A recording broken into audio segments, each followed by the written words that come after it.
Good evening, everyone. Welcome to another exciting edition of your Sunday Spice. It's Love Conversation with the Love Crusader. If you're just joining us for the first time, this is the platform where we have conversations around love, around life, and relationships. We have very relaxed conversation that benefits us, that gives us knowledge, that shares knowledge about life and relationships. Please subscribe to our YouTube channel so you don't miss us. It's at Men Fences TV. And you can follow us on Facebook at Men Fences, like our page, so you can get our notifications. If you're on LinkedIn, you can also follow me and you'll get notification when we are live on Conversations with the Love Crusader. Thank you all so much, those who are sending in their questions, those who are sending in comments about our program. Thank you for the encouragement. We are happy that somebody is learning something. And like I will always say to people, you can just be one person you're saving, but you could be saving someone by sharing. So please feel free to share this link and share the program with someone else. I have with me this evening my very usual, this is my crew, my home base, my everything people. My co-hosts, we are all going to be trashing the questions and that we have for this month. Like we told you some months back, every last Sunday of the month, we now deal with your questions. We try to answer them as best as we can. And so, yes, keep sending the questions in. We want to deal with only 2 questions today because we want to be able to really trash the questions. We were a bit rushed last month during the Q&A and it was just 3 questions we took. So we just decided we'll take 2 questions this month and really trash the issues around the 2 questions. But before we do that, I know they are no longer strangers to us if you are a regular on this platform.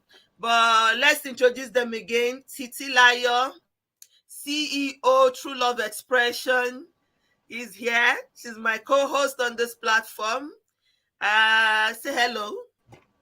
Hi guys, good evening from my end. It's always lovely to be here. Yeah, you look very radiant today. I don't Thank know you, what the Mama. difference. I don't know I know what difference. Let's leave the conversation and move on. Let's put the cat in the bag. All right. I'm a very sweet and handsome man. Emmanuel Obayeje is also a co-host on this program. So I'm in with my co-host today. They are gracious people who have agreed to join me in pursuing the vision of sharing and helping people through life, sharing the experience that we also have. God said, the Bible says that we are comforted to comfort others. And that's what this platform is about. Thank you for coming, Dr. Sebo. You are welcome. Say hello to your You're viewers. welcome. I'm happy to be here again. Hello, Yeah. everyone. Thank you. Hello, everyone. It's a pleasure being here again, and we're going to have a great time, I think. Yes. Yes. I believe we're going to have a great time. Thank you so much for coming. So, before I jump into the Can you question, hear me? last week we talked about Absolutely. love and separation, and I had a wonderful couple here. One of those you would even call a spirikoko. But their insights about separation was really great. And I don't want to go back to it. However, we had someone asking us a question, which of course we're going to do it next month. We are not going to be able to do with that question now, but just preparing your minds that there are a lot of questions around that topic. I'm really thinking we should bring it back again next month or next Sunday, the separation topic, because there were a lot of questions that came in about it. Okay, anyways, we have 2 main questions we're dealing with today, and the first one is about Christians and dating, online dating, using app to find husband or wife, or finding husband or wife on social media. So the person who asked this question is actually a friend of mine. So I try not to go into too much detail so that some people believe that as Christians we should live by, not believe, that's what the Bible says, we should live by faith, and finding a spouse is a faith thing. You have to, pray, ask for the will of God, and then meet this person, yada yada yada. But now with the age that we are, of course, everything technology, that's why I'm talking to us on this platform. We have many online sites, and especially dating sites, that do the work of combining people and matching people. And this person was like, that takes away the place of faith. As far as they are concerned, believers should not be using dating sites, or should they? First question. So this is our first question. Ladies first. Titi, let's start with you. What's your thought on this? I don't know. For me personally, it is kind of strange that this is even coming up as a question, because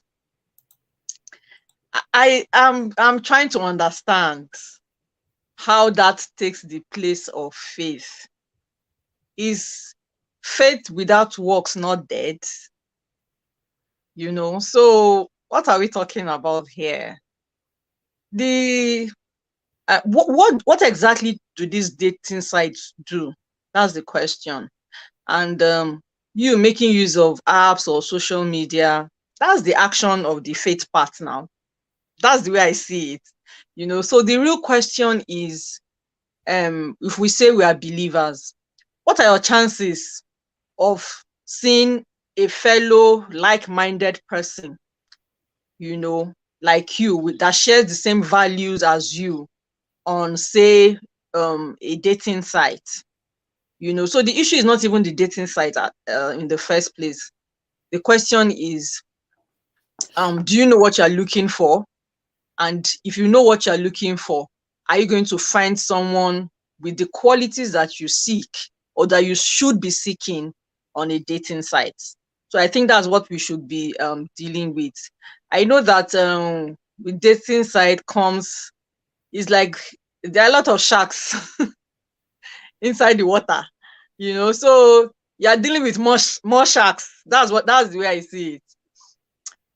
When you make use of this dating site. So now you need to be extra careful.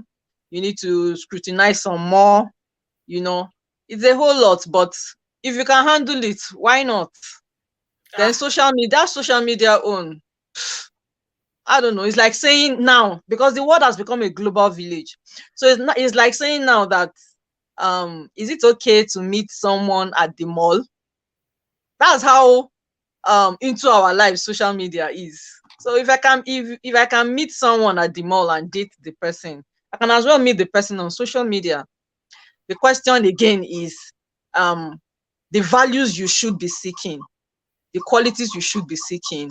Would you be able to identify them when you meet someone, say on social media or on dating apps? So for me, it's okay if you're going to meet this person on dating apps, but would you be able to?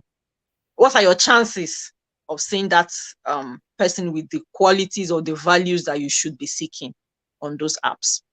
That's the question for me. Okay. I think we need to also talk about what's going on these apps to an extent, so that people can understand where this question is coming from. Because on some dating apps, like you said, there are sharks. There are a lot of deception going on. You have some people putting pictures that don't really say who they are, and you are supposed to get matched by just looking at this person's, maybe their thoughts, or they write a bio or something about themselves. Yes, I went to a dating app to just research before I came here.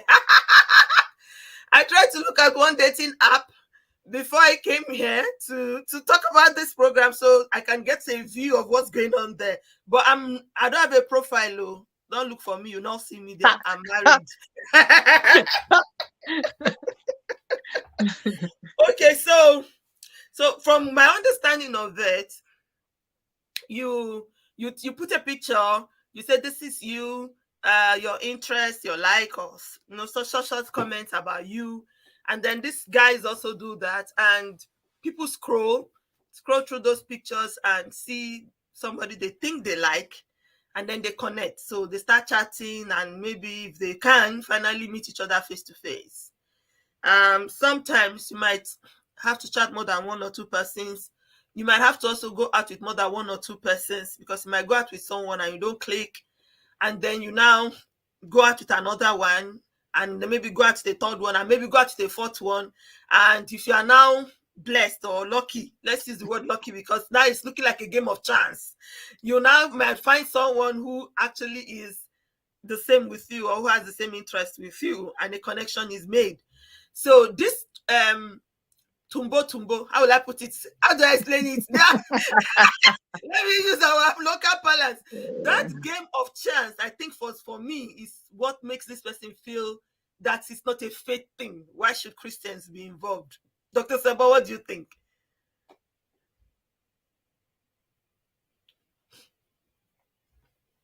He's a bit delayed in response, but I think he can hear us. Okay, so yeah, you can hear me. I may be having technical difficulties. I will check on that shortly. However, as it relates to that question, well, it's a very simple answer from the way I see it. Okay. All these apps and social media platforms, they're really opportunities to meet people.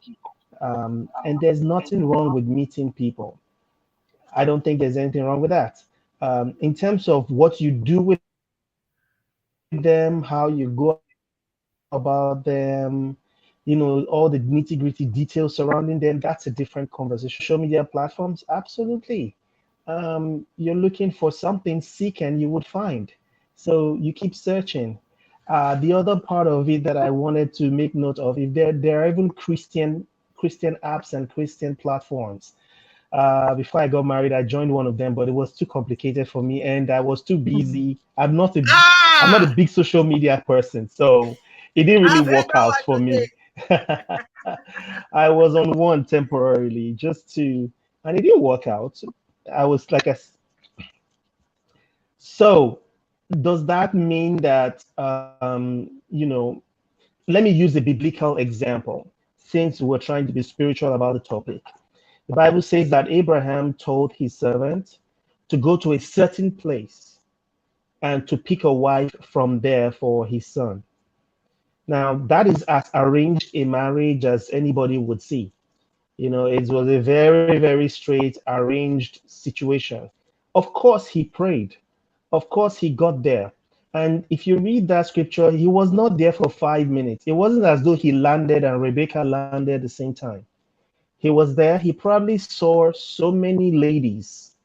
He was busy evaluating, busy asking them, could you give me a drink? Maybe somebody said, okay, I can only give you a drink. I can't give you animals to drink. I mean, think about the experience.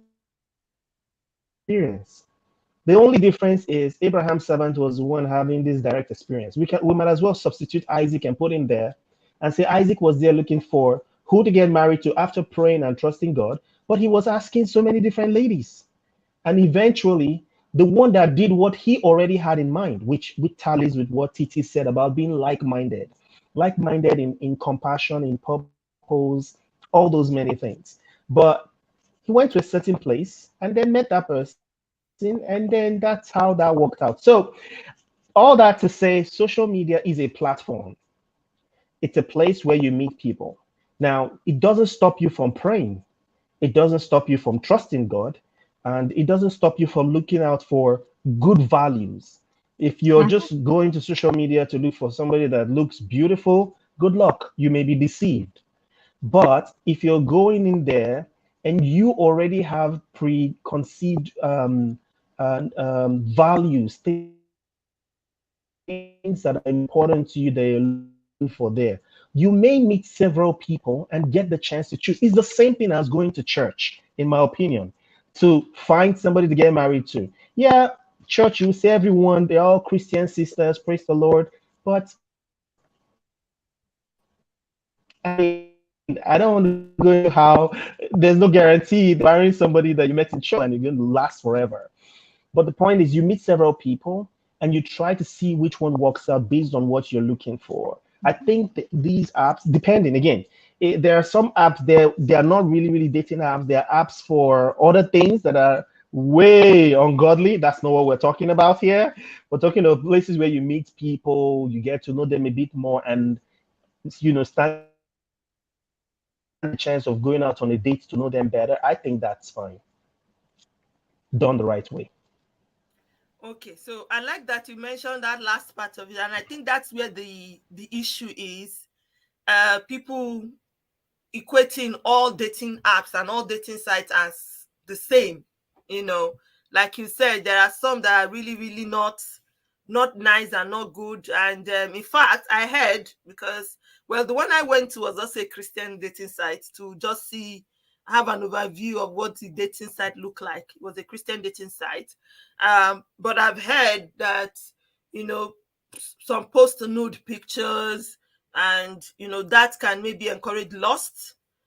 They even enhance the pictures. So somebody who has very small breast, for example, when the person put their picture, the site enhances the breast to look bigger, and maybe stuff like that, which is deception. Which is deception in itself. And I think this is one of the major reasons why some people may frown at it. But like someone has said here, that it's part of development and growth. In this side of the world, it might not be a problem, but Titi, you're in Nigeria. Do you think Nigerians can in our fatherland can embrace it? Problem. Can really embrace this development? A Christian sister, a practicing, believing Christian sister. Should she be there? That's the problem. Also, not even just Christian believer. No. If you're talking about our African culture, why should a lady go and be advertising herself, so to speak? If you are talking about African culture, they've been doing this thing right from the times of our mothers' mothers. Is that not how they used to find husband? There were no dating sites then, but there were physical sites, physical people that we even scrutinize and say, okay, this is the person, matchmaking going on all over the place. So that has been happening. Talking about our culture is the spiritual aspects, in this part of the world, that is probably being frowned at. And I understand where they are coming from, people that frown at it, because it's because of these things that we're talking about. Like I said earlier, you are going to be dealing with a whole lot more. You have to filter through deception, filter through pride, filter through, it's just a whole lot that you need to deal with. So can you handle that and still maintain your values? Would you be able to sift through all of that and still be able to pick someone that still has those similar values that you share and beliefs that you share? It's just a whole lot. But there are people that have E for energy. They have this energy. They have this talent, So I think maybe it's a bit better if it is a Christian dating site, a little low, because there are all manners of people everywhere. Because probably there will be rules, as to how to do these things. So in that aspect, maybe a little bit better, But if you just go to the general dating site like that, as a practicing, believing Christian sister or Christian brother, I don't know. I fear for you, So it is where we'll be praying for you. When you get there, you come back and tell us. We are going to put Dr. Sebo on the spot because he has exposed himself. He said he was on one before. So he will tell us how the experience was. How was it? You have to tell us how was it. Don't mention it. We don't want to know the one you were on, but how was the experience before you bowed out of it? Just share. Well, Was it a Christian dating site? it's been a long time ago now, Okay. but I can't remember if it was a Christian dating site. You said I should mention the name of the company or something, but I can't remember. I don't think it was a Christian dating Okay. site. I do remember, however, that they did require a lot of personal information. So that was the first thing I was careful about that concerned me. Like I said, I'm not a giant, I'm not a big fan of social media. So when certain level of details are being asked, in terms of providing information about yourself, I was a bit cautious. And just because, they're asking everybody for this information doesn't mean people are being genuine, right? So I had to be careful and I had to ask myself if it was worth my time. I joined, I started giving in some information. They were trying to provide a few people that they felt based on so they ask you questions, for example, about your belief system. They ask you I think they even ask some scenario style questions about life and ideologies. And based on that, they make recommendation, or we think you may like this person, or we think you may like that person. And the truth of the matter is, it wasn't working because I was initially in the general aspect of it where you needed to now start paying for them to make those recommendations of people to you. And like I said, I was too busy to pursue that thing at that time. So I left it. But I am not against it. It's the real key. If there are people that they're so busy with work and other things that their life is not very great right now. Yeah. So this may be an opportunity for them to meet people, so it's not too restrictive. There are those we had, for example, pandemic that happened where even if you always want to be in church and meet church people, it just wasn't going to happen for what, 2 years in this part of the world where I am. And if you still want to meet people, you have to at some point open yourself up to the possibility of using social media platforms. So you're meeting people. It's okay to meet people. See, if you have a good intention, then you trust. That's the prayer part of it. Bible says he leads you beside still waters. If you have enough faith to believe that it doesn't matter from what corner of the earth, God will connect me to the right person for me, then step out and don't be afraid.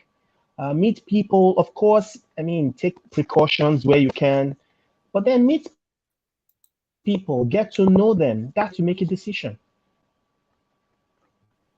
I guess I'm on the other side of the fence from everybody, but I don't see any reason why Nigerians, Africans, or anybody else. I don't see any reason why they cannot use such platform. See, I believe in prayer again and again. I believe in the will of God and all that. But the will of God is not against social media. It's not. What if God's will is for you to meet your spouse on the dating app? Why do you narrow your view about God to it must be like this? You know, God I God think isn't it's the restricted, exposure. I think is that fear of exposure. What are you people exposing yourselves to? Like I Absolutely. said, sharks. I'll be using sharks.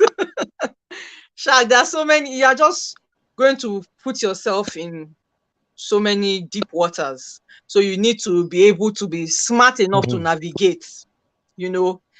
Another issue is Exactly. the average believer, especially in this part of the world. It's no insult. I'm just saying. No, when you have been so cocooned, you know, coming out, you are a bit scared. So the question is, are you grounded enough to be able to withstand whatever it is that comes at you when you find yourself in these dating apps?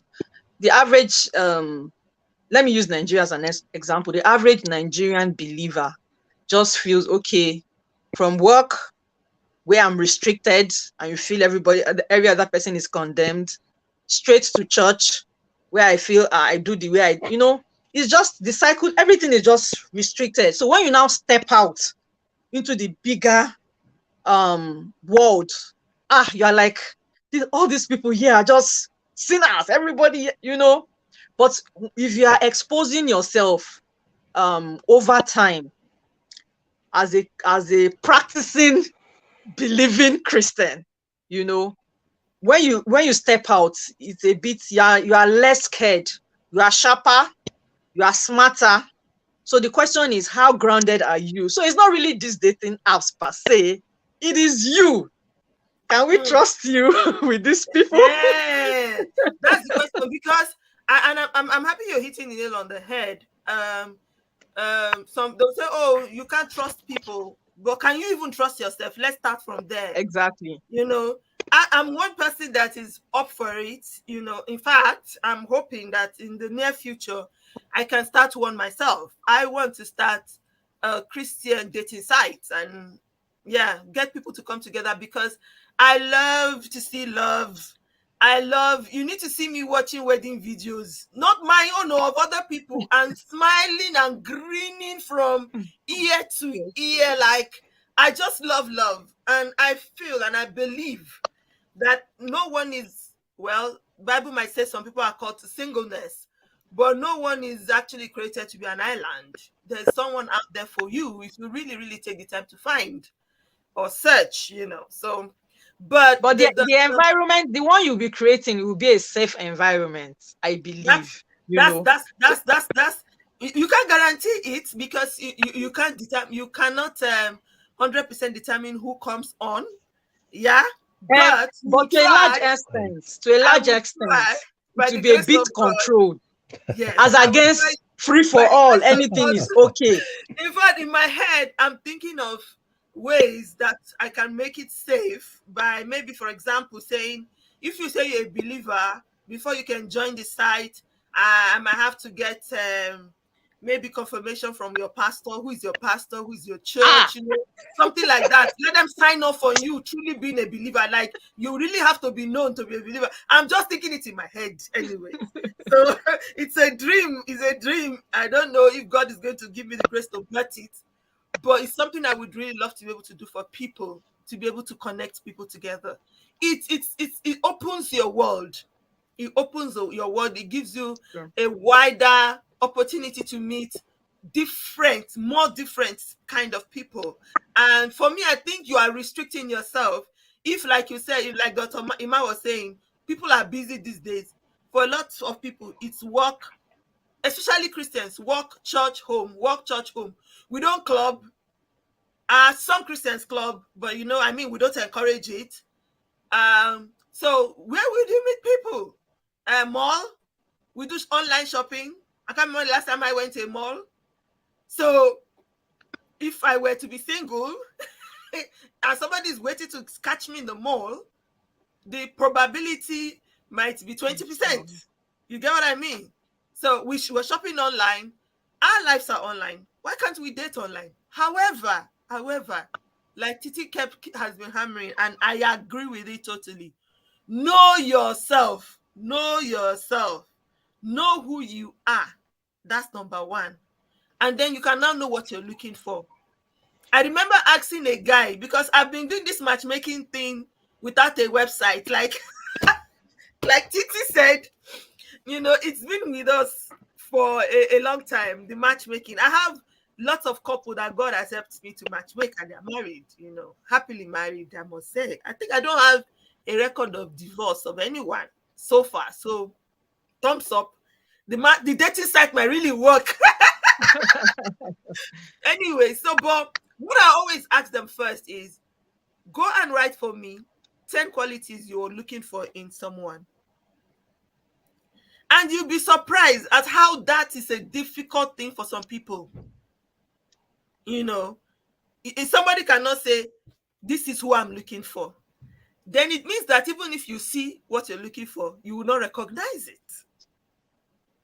And then you can get on this dating site that is full of sharks. It's like a big sea and a big ocean with all the nice fishes and still the dangerous fishes.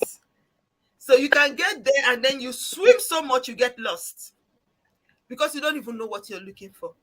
So that would be our first advice. That would be my own first advice. Know yourself, like Titi said. Know yourself, know the values, know what you're looking for. And Dr. Sebastian said it too. the place of prayer. And that's where faith comes in. So it's not faithlessness. We're not playing God. We're not taking the place of God or the Holy Spirit. There is the place of prayer also in doing it.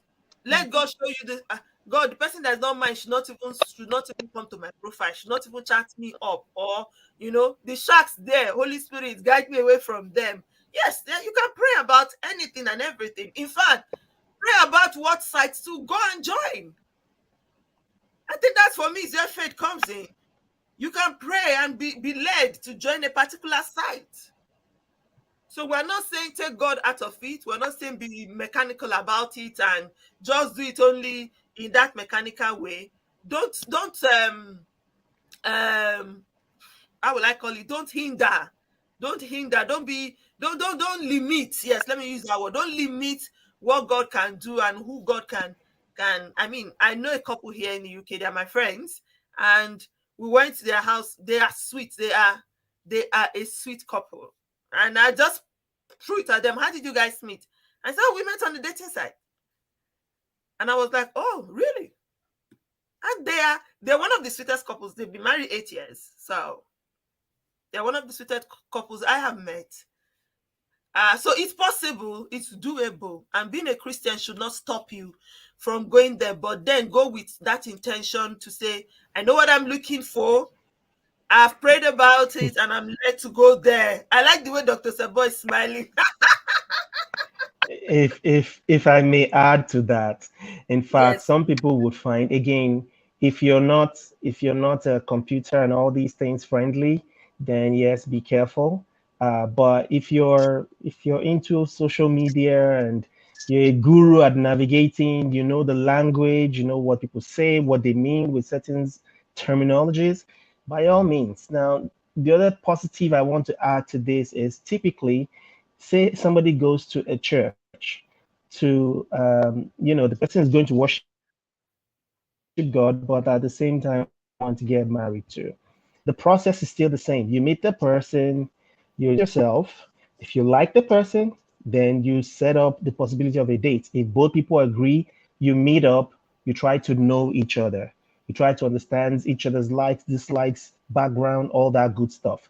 One of the things that dating sites does for people is it actually gives them a big head start, because you would have already told these sites your likes, your dislikes, your background, so many things, and they put all these things into their algorithms and they come up with a kind of match of what they think would be most suitable based on all the information you provide. And then you then people, meaning you have narrowed down what you ordinarily be exposed to so many. You narrow it down and you find that you have common ground with these people, and it's a lot easier to go from there. I just wanted to give a positive spin to it. Thank you so much. Looks like they've done what they know how to do best in You're welcome. Nigeria. I'm not going to talk more than that. Sister Titi, Honestly. the Lord is your light. But I hope you can still hear me, though. We can still see you, even if it's a little dark. We can even see and hear you, so no problem. Okay. All right, let's move to the next question.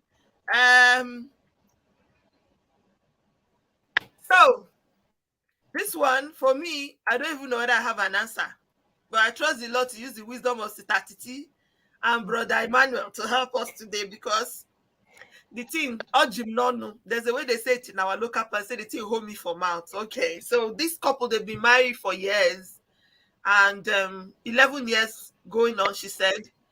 Her husband has, so this person sent us this question after our conflict conversation, when we're talking about what are the issues, the things that raise conflict. So she said this is a particular area of conflict in their marriage. Her husband has a habit of spending money, buying things without telling her. And they are operating a joint account. It's not buying things like shirts for himself. It's not buying boxers. It's not buying. It's not. They're not frivolous spending, so to speak, in quotes. So, but she feels like she's not being carried along So she can just go to work and come back and meet a new couch in the sitting room. The husband has bought a new couch and has changed the couch in the house. Or, something for the children. Just change the children's bed. Or just change the car. There's no conversation of, oh, this car is old, we need to replace it. And she's had the conversation with the man to say, I know you mean well. I'm not saying that these things you buy are bad, but we are supposed to sit together and have a conversation and say, okay, we want to change our couch. What color are we changing it to? Don't I have input? Don't I have the right to say, this is the kind of couch I like, or this is the kind of couch I don't like? Why would I just wake up in the morning and my husband has brought in a different car or a different property or something like that? So she says she's had this conversation with him and he feels, well, it's part of him being the head, number one. He doesn't want to stress her with those decisions. She should not be thinking too much. He should be doing the thinking for the family. So now they're at a quagmire, as the lawyers will call it. He's justifying his actions. He's not understanding what she's saying. First of all, she asked me, she said, am I wrong? Am I being difficult by saying I should be carried along? So I think that's where we should start from. What would she do? That's the second part of the question. The first thing is she right in her thinking to say, it's only normal for you to carry me along in these things and in this decision making? It's not just in the spending of the money as it is not being carried along. I think that's my understanding of where the problem is. And then secondly, what can she do now? Because it's becoming a point of conflict for her. So who wants to start? Should we go ladies first? Ladies have gone first already. Okay, guys, start now. I'll start. So I feel you is the first thing I'll say to anyone in that situation. Money, like we established, can be really, really tricky. If you're doing joint accounts, beautiful. I love joint accounts. I support it a lot because it shows they are no longer two but one. Again, that's my perspective. Please, nobody should be upset if you're not doing joint account. It's fine, okay?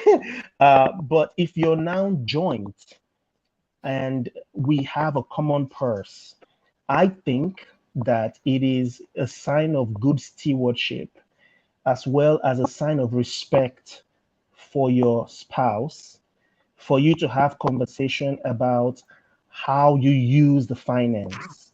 Regardless of if one person is the breadwinner, the other person isn't working, it doesn't matter. As long as it's a joint account, it is no longer mine, it is our. And if you say it is we and our, and that's the language, then decisions cannot just be made with I and me. There has to be we. What do you think about this? Now, the way I discuss this, the way I've had a conversation about this with other people is sometimes a spouse may not want to feel like they're always taking permission. You're not taking permission from your husband or wife if you actually disclose to them your intentions for the family finances. It's not necessarily a case of, do you permit me? But it's a case of, this is what I am trying to do. What do you think about it? Do you have a better idea regarding this thing I'm trying to do? How can we make it better? Because ultimately, whatever is done with the finances of that home is going to impact both parties. So it is not very fair, in my opinion, for one person to make a financial decision and not try to, at the very least, let the other person know, this is what I'm doing money, or this is what I intend to do. In fact, the worst is where somebody actually just goes to use the finance, doesn't think it's necessary to disclose to their spouse until maybe several weeks or several months later, the spouse realizes, oh, you actually used that money. And now you're going, yeah, it's fine. But it does not foster trust. Okay, so if you're operating a joint account system, discuss it with your spouse as much as you can. Okay. So I just picked something from what you said now about trust.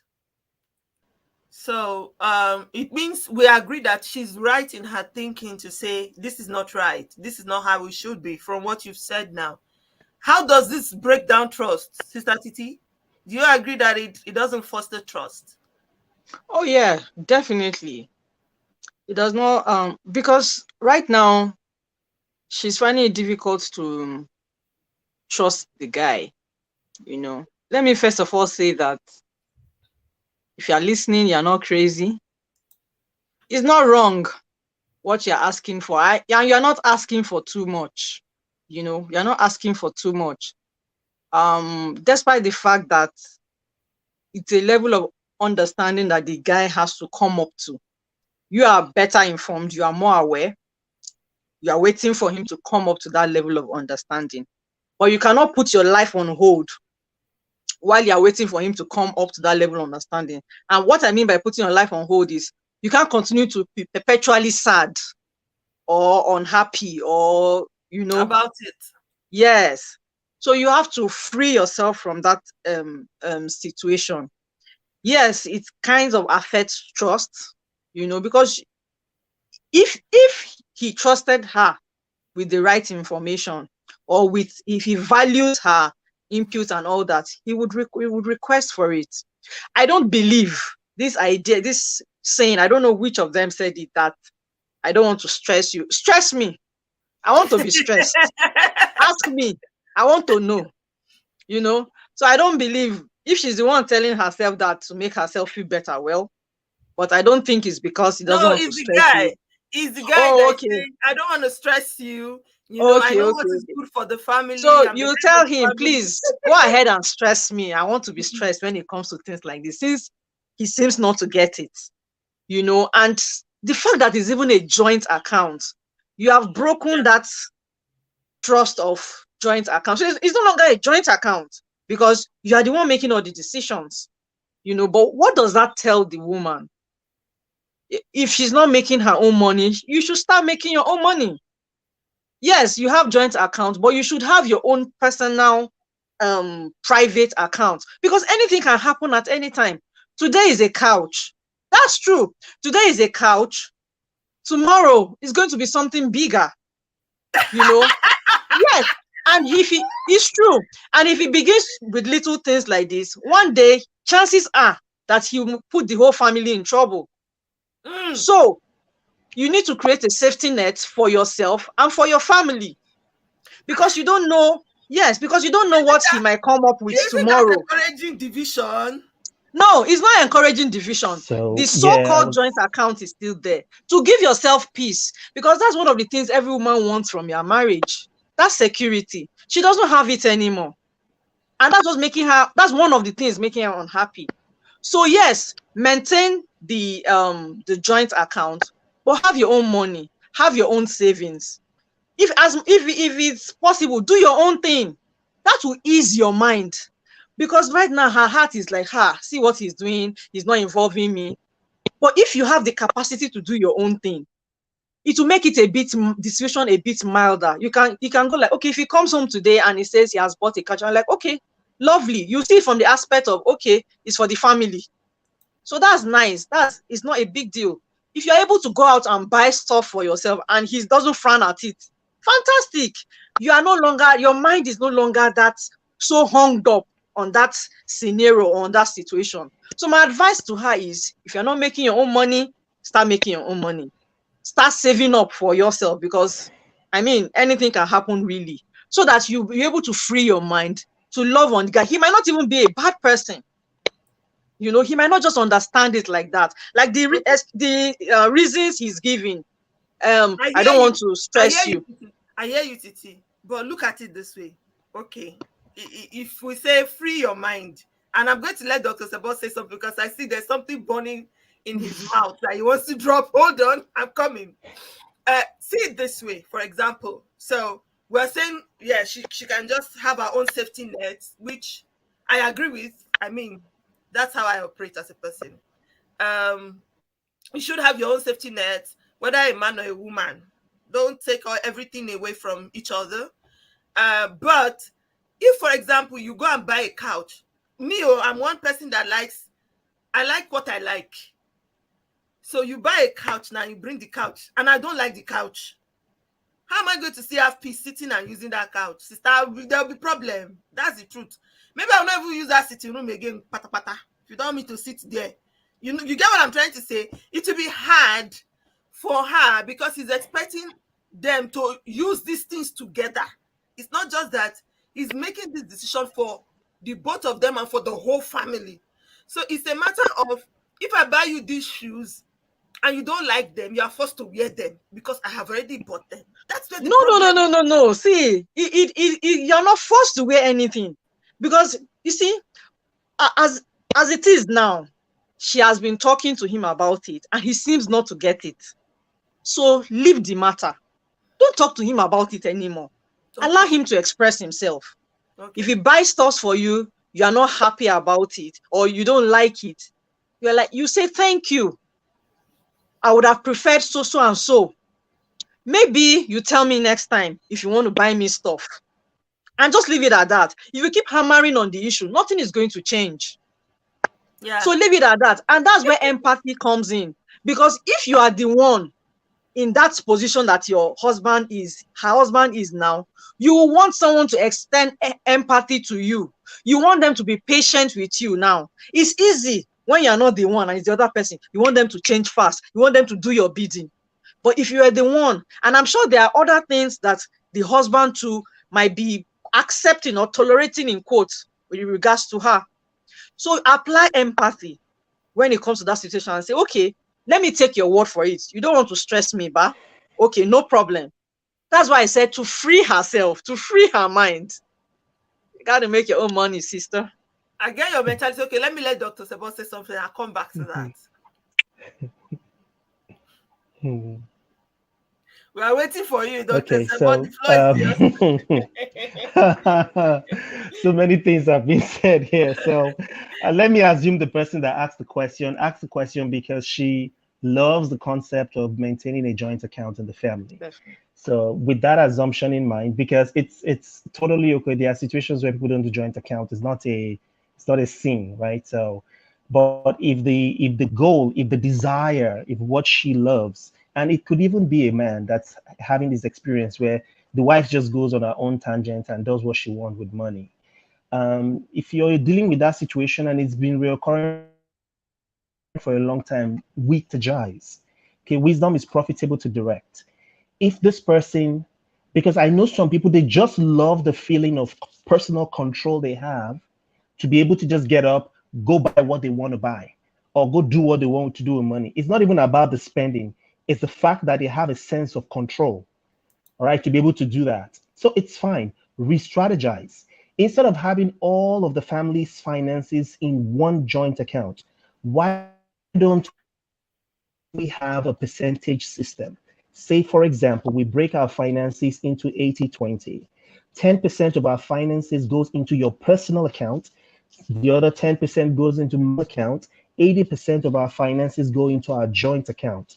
If you do that every month over a space of time, you will have some money personally to spend on whatever, whenever, however, wherever, and still feel a sense of autonomy.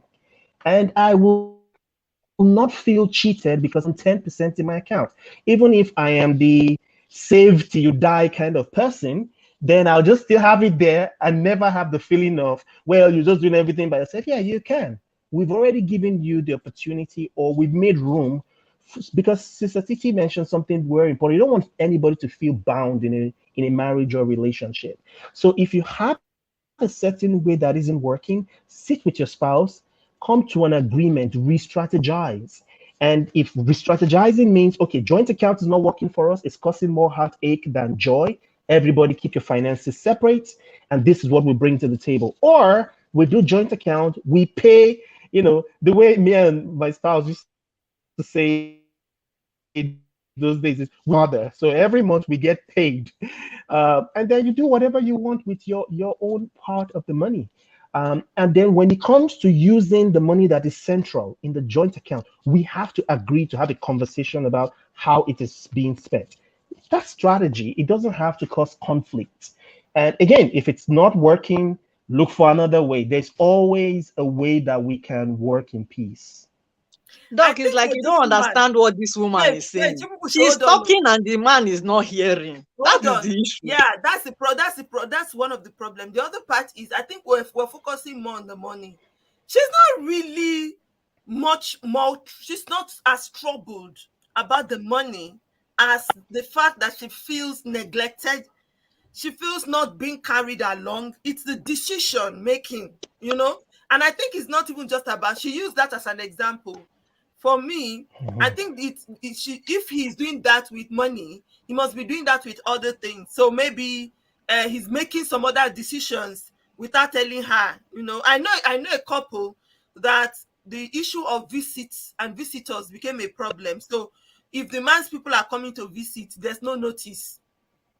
You are just in the house, bam, somebody brings bag, and they are not coming for 1 or 2 nights. This person is maybe planning to stay with you 2-3 weeks.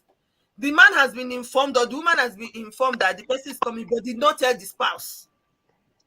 So for her, it's a question of why is he making decisions without her, not her not being carried along. It's more the problem, much more than, I mean, like money. Like we all say now, money, we can separate Right. money now.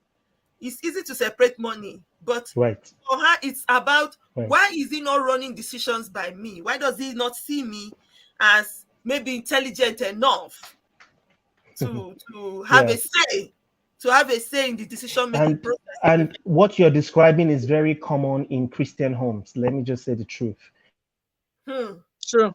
Because so many see their role in Christian homes. True. You know, that headship that we've talked about. Oh boy, can't believe this. Can't believe this. This phone is plugged. What the heaven is wrong with this thing? We can hear you. What's wrong with the phone? Is it going off? Go on, Titi. You can talk while he's trying to fix whatever is wrong with his phone. Can you hear me, Titi? Hello? Anybody home?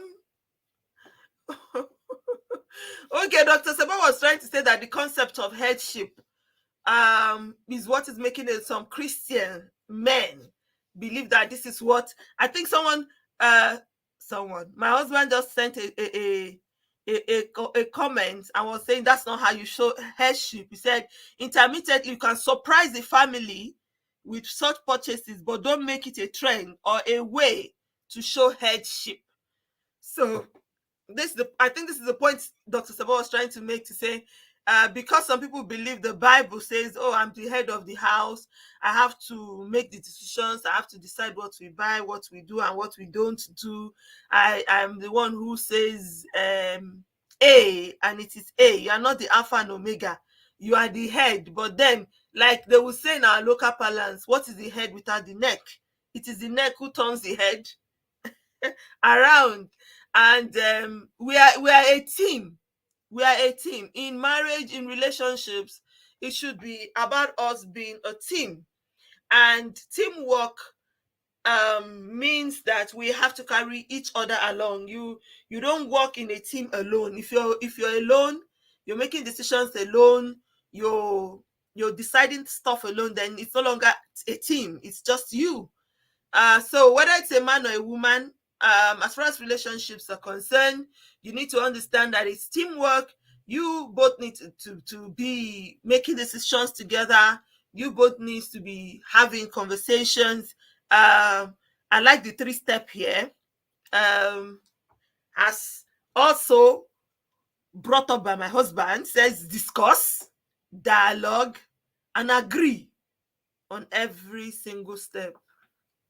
Discuss, dialogue. So I think that's a new process for those who might want to ask, so how do I go about it? So that's a very good one, an excellent process that has been given by my husband there. Say discuss, dialogue, and agree on every single step. So that's our encouragement for you. That's our advice we can give.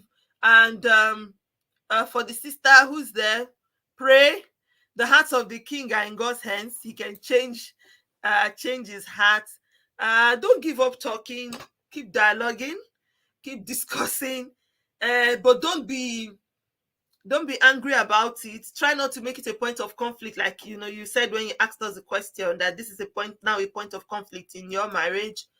Try not to make it a point of conflict.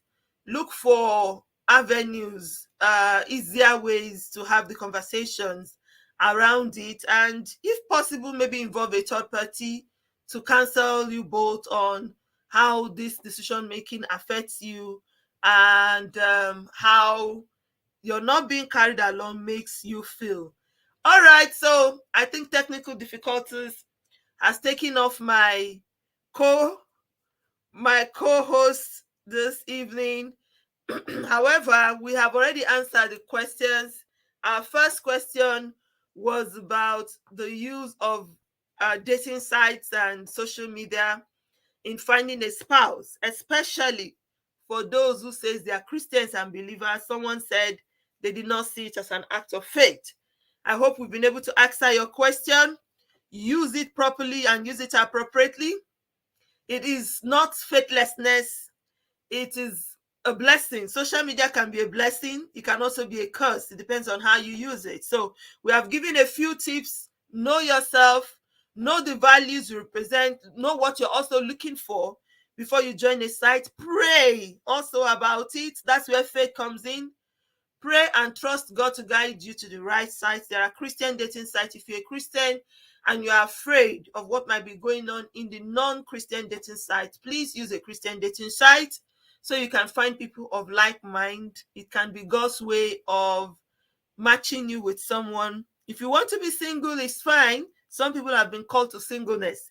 But if not, please don't cheat yourself out of an experience. Expand your cycle. It could be an opportunity for you to expand your cycle. Respond to those messages. People who are sliding into your DMs on Instagram, on Facebook. I know that there are some people who are annoying. Let me use the word annoying. But you could be chatting with your you could be chatting with your husband, you could be chatting with your wife. A lot of people have made themselves on social media, and yes, it's possible and it's doable.